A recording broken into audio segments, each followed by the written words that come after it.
അങ്ങനെ അമ്പലത്തിൽ തൊഴുതിട്ട് പോകുന്നു ഗൈസ്. അപ്പം ഇപ്പം എത്രയാണെന്ന് അറിയില്ല. ഇത് ഡെഡ് തേങ്ങ ചാർജർ ഉണ്ട് തോന്നുന്നില്ല. ഒരു മിനിറ്റ് കുത്തി വെച്ചോട്ടെ. എന്താ നമ്മുടെ ഞായറാഴ്ച ദിവസം ചെപ്പശ്ശേരി മുനിസിപ്പാലിറ്റിയോടെ നിർത്തിയിട്ടിരിക്കാൻ.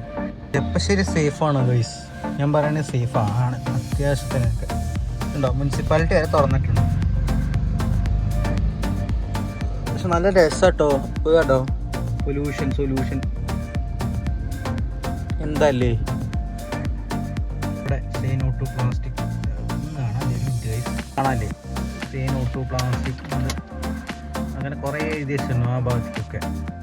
ഇത് കാണുമ്പോൾ വായിക്കാൻ പറ്റും, നേരിട്ട് കാണുമ്പോഴും വായിക്കാൻ പറ്റും. മറ്റായൊന്നുമില്ല. ഇന്നതായത് മുനിസിപ്പാലിറ്റി തുറന്നിട്ടുണ്ടോ. ഇവിടെയും കുറേ എന്തൊക്കെ പൊല്യൂഷൻ അങ്ങനെ ഇങ്ങനെ കുറേ എഴുതി വെച്ചിരുന്നു. അവിടെയും കുറേ എഴുതി വെച്ചിരുന്നു. സോ ഇരിക്കണം. അമ്മ ഇവിടെ ഒരു കടയിൽ കയറിയിരിക്കുകയാണ് ഗൈസ്. സോ ഗൈസ്, അപ്പോൾ ഞാൻ ചൈതന്യ ഓഡിറ്റോറിയത്തിൽ പോയിരിക്കുന്നു. അവിടെ കല്യാണമായിരുന്നു ഞങ്ങളുടെ കുറച്ചപ്പുറത്ത്. അപ്പോൾ അവരുടെ മകളുടെ കല്യാണമായിരുന്നു. സോ അവിടെ പോയിരിക്കുന്നു. ഇപ്പോൾ കല്യാണം കഴിഞ്ഞ് ഫുഡൊക്കെ കഴിച്ച് സദ്യ കഴിച്ച് ഇപ്പോൾ അതാ തിരിച്ച് നമ്മുടെ മുനിസിപ്പാലിറ്റി അവിടെ വണ്ടി ഇട്ടിരിക്കുകയാണ്. അമ്മ ഇവിടെ ഒരു അടുത്തൊരു കട ഉണ്ടായി, അങ്ങോട്ട് പോയിരിക്കുകയാണ് ഗൈസ്. അപ്പോൾ ഒന്നും പറയാനൊന്നുമില്ല തന്നെയുള്ളൂ. അങ്ങനെ ഇന്നത്തെ സൺഡേ അങ്ങനെ തിരക്ക് ഒക്കെ കഴിഞ്ഞു. ഇനി വീട്ടിൽ കയറാം. ഒരു കണക്ക് ഗൈസ്, വേറെ പരിപാടിയൊന്നുമില്ല. പിന്നെ നമ്മുടെ ഇത് കുറച്ച് നോക്കാനുണ്ട്, അതുകൂടി കഴിഞ്ഞു ഗൈസ്. നമ്മുടെ ക്ലാസ്സിൻ്റെ കുറച്ച് പരിപാടികളുണ്ട്.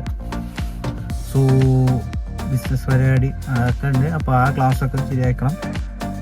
അപ്പോൾ അതൊക്കെ കഴിഞ്ഞിട്ട് കടക്കണം ഗൈസ്, അത്രയേ ഉള്ളൂ. അപ്പോൾ വീട്ടിലെത്തിയിട്ട് കാണാം, അല്ലെങ്കിൽ ഈ വീട് ഇവിടെ ചെൻഡാവും ഗൈസ്. അപ്പോൾ എന്തായാലും എവിടെയെങ്കിലും വെച്ച് കാണാം. ചിലപ്പോൾ ഇവിടെ ചെൻഡാവും, അല്ലെങ്കിൽ വീട്ടിലെത്തിയിട്ട് കാണാം.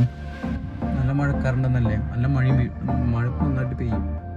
എൻ്റെ ക്ലാസ്സിൽ ശ്രദ്ധിച്ച് നോക്കിയാൽ ഓരോ തുള്ളി കാണാം. ഇപ്പോൾ ഒരു വണ്ടി വന്നു, അതുവരെ ഒരു വണ്ടി വന്നിരുന്നില്ല. ഇപ്പോൾ അതൊരു ബൈക്ക് ആയിരുന്നു.